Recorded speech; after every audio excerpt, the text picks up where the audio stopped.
Hello, my name is Dan Humberg and I am with harvestfires.com.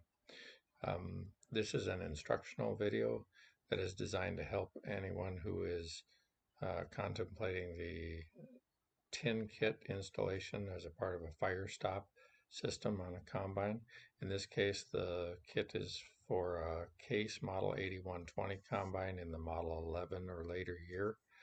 Um, the tin pieces fit together on the around the exhaust system, and we want to show the orientation of all those pieces in this computer-aided design model. It's a good way to get a handle on the system before you begin actually bending and assembling the tin. There are separate videos for the tin bending and assembly, but this might be a better place to start in that it shows you how they're the individual pieces color-coded and how they go together. So I'm going to step through that and kind of go through the pieces of the kit kind of in the order that as if we were going to assemble it on the machine. But we can talk about some aspects of it, and it also gives you a chance to see the orientation of the bends and the folds in the individual pieces prior to tackling that yourself. Again, that's shown in the video on a bench assembly of the tin, but it's helpful to see it here, I think, as well. And you can always refer back to this one if that's more helpful than the other video for how to bend the pieces. So let's look at this. Again, this is the engine on a case, or the exhaust system covered up on a case model 8120 combine. In this orientation, we'd be looking down on the top of the machine. The head would be up here where my cursor's circling. The exhaust manifold for the engine on the side of the engine will be inside this area here. The exhaust turbine extends out through this space. And then we've got the hole here where we're going to pump clean filtered air into this enclosure to keep that whole area clean of dust and isolated from any dust. So that's the orientation of the overall system. Let's step through the pieces in the order that I would put them on if I was going to try and assemble this system.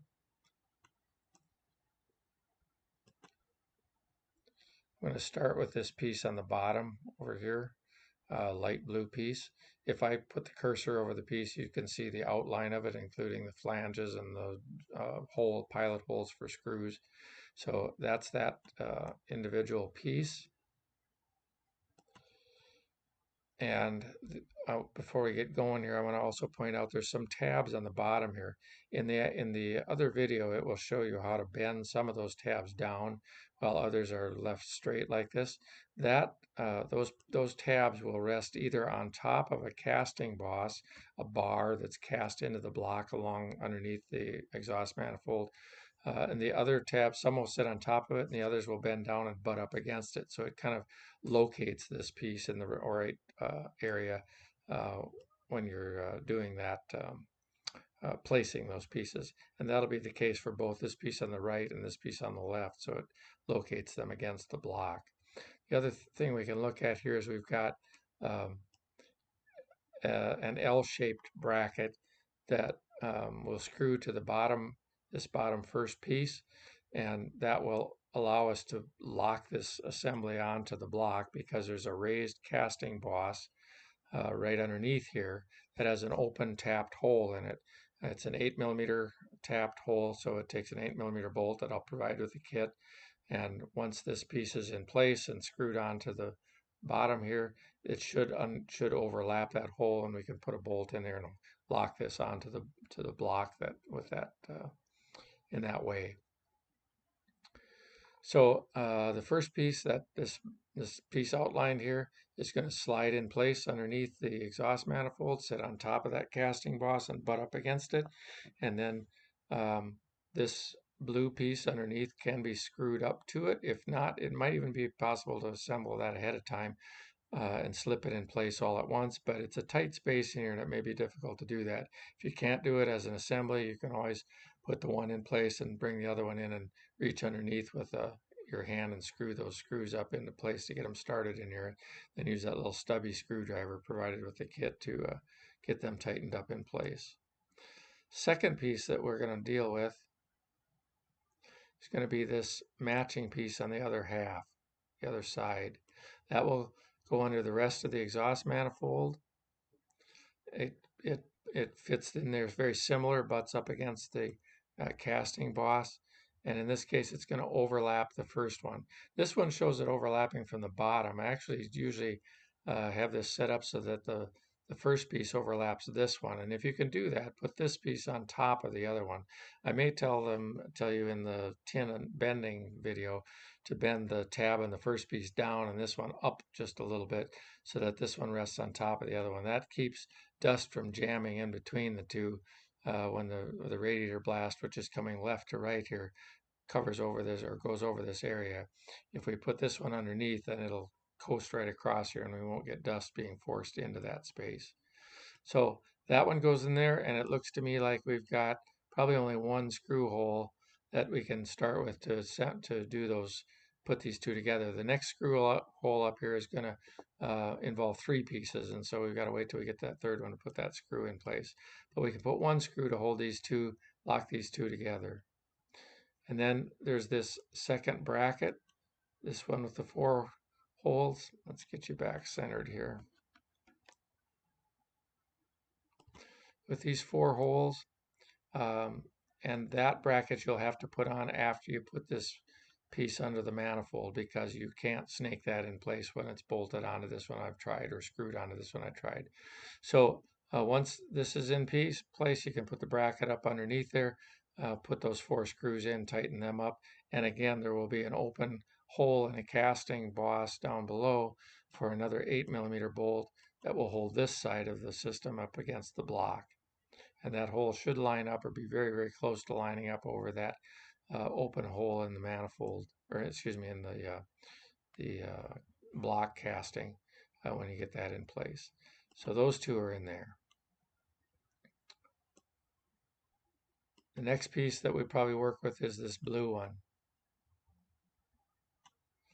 That one, when properly bent, will wrap around the bottom one we just put in place, and you can put screws through all along here and around the end.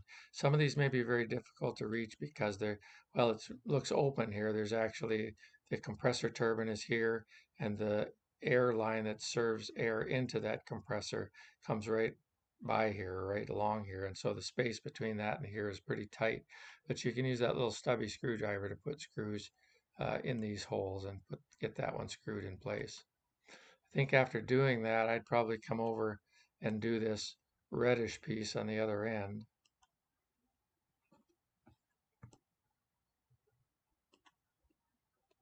Sorry, get this oriented yet here.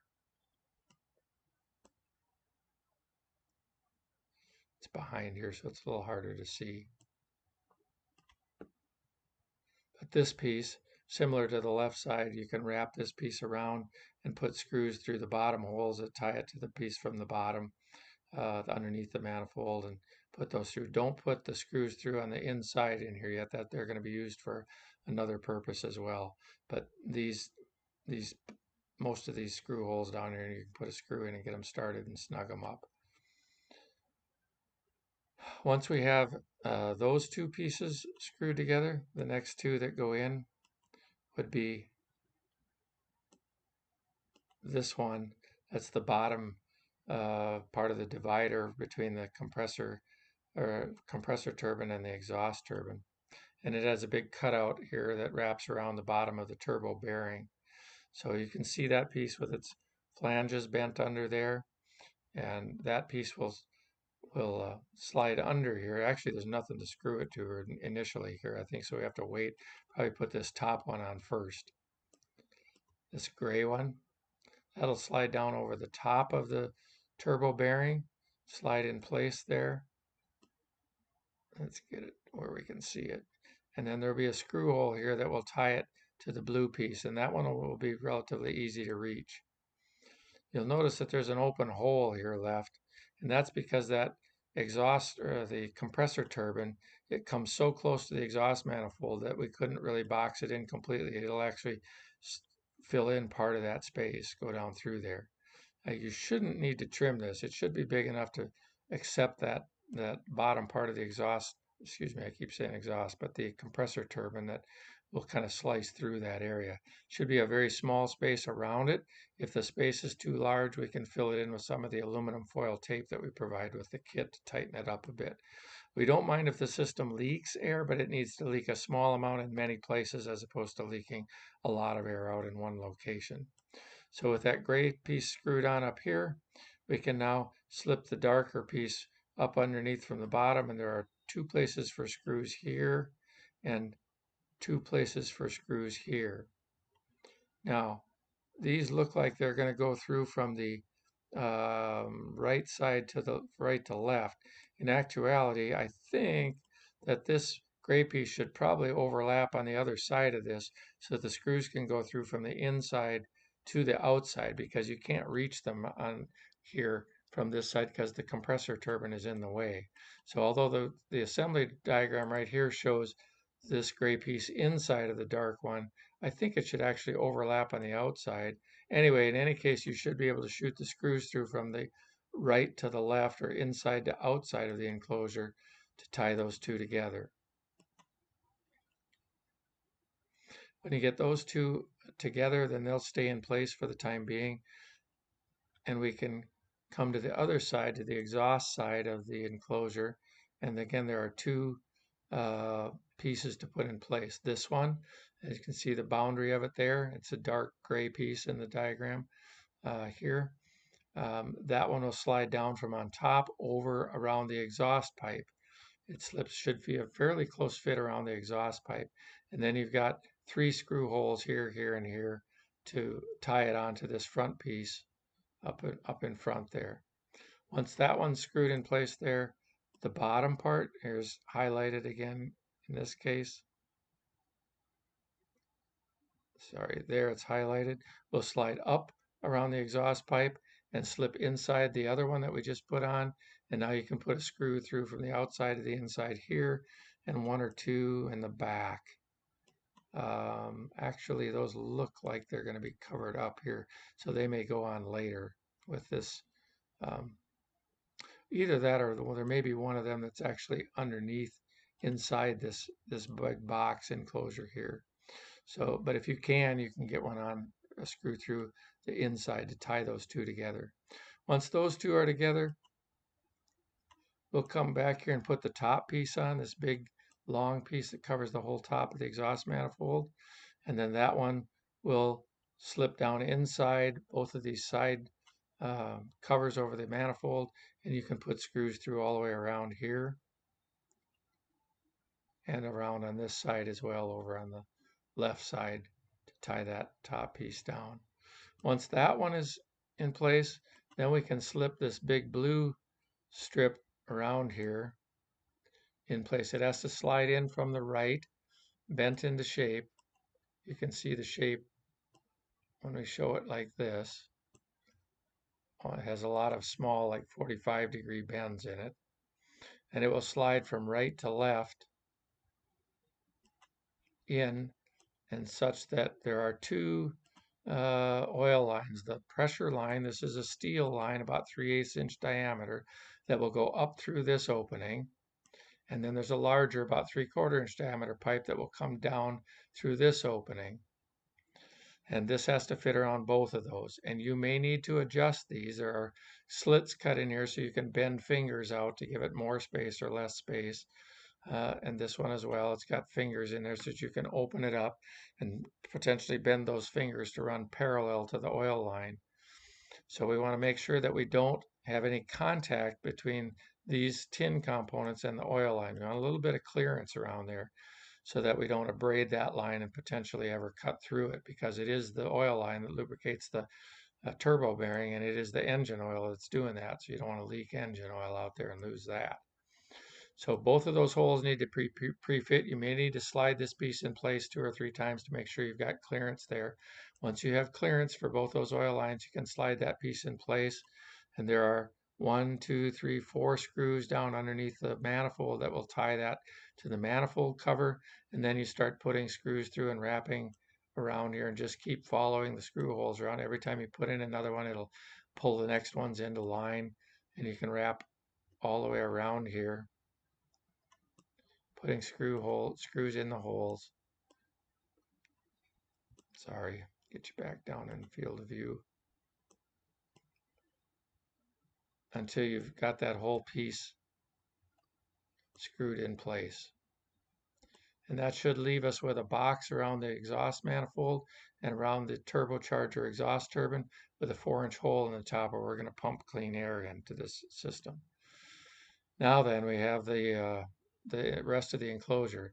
In 2011, they rolled the turbocharger in closer to the manifold and they bent the exhaust pipe. So the exhaust pipe now, looking from the top, now it comes out, then angles, or comes this way and then angles away from the engine a little bit, and then comes up the original path where it connects to the muffler up here. So we had to make a box assembly that will follow that path. So there's 4 components that form that box. And we can see those here. Probably the one to start with in the assembly is this one on the bottom. And you can see that piece and all of its tabs that bend along each piece here.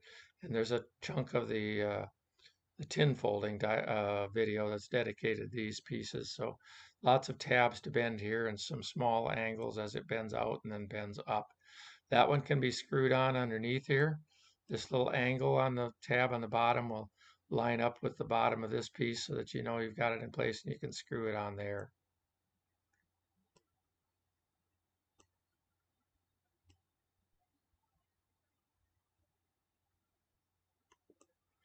After that one, I think I would put this red piece on the top.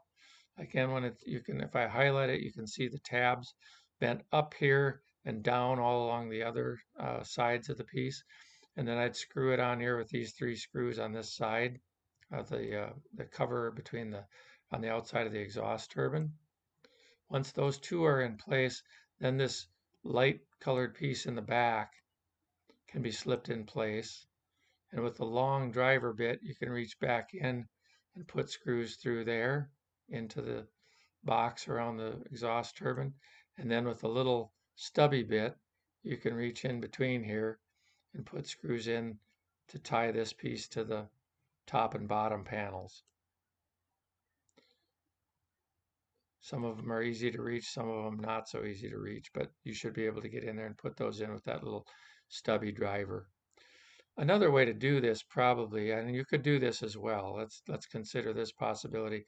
You could assemble the gray piece here to the red piece with the screws in the top that I'm highlighting or running the cursor along here first, and then slide both of those pieces down over the top of this exhaust pipe as an assembly. In fact, you might be able to put this outer panel on here and make a U-shaped assembly and slide the whole U-shaped assembly down from the top down over this bottom panel, and then put screws through here and tie it all together, tie it onto this panel back here, and then put the screws through the bottom to tie it together. That's probably a better way to do the assembly. So consider that possibility. Then once we have that all screwed together and you've got that box structure out this far, there is a support system that runs up through here to support the exhaust pipe and lock it into place. And we had to fit around that. So we've got a box structure. This one's a U-shaped piece. You can see it there.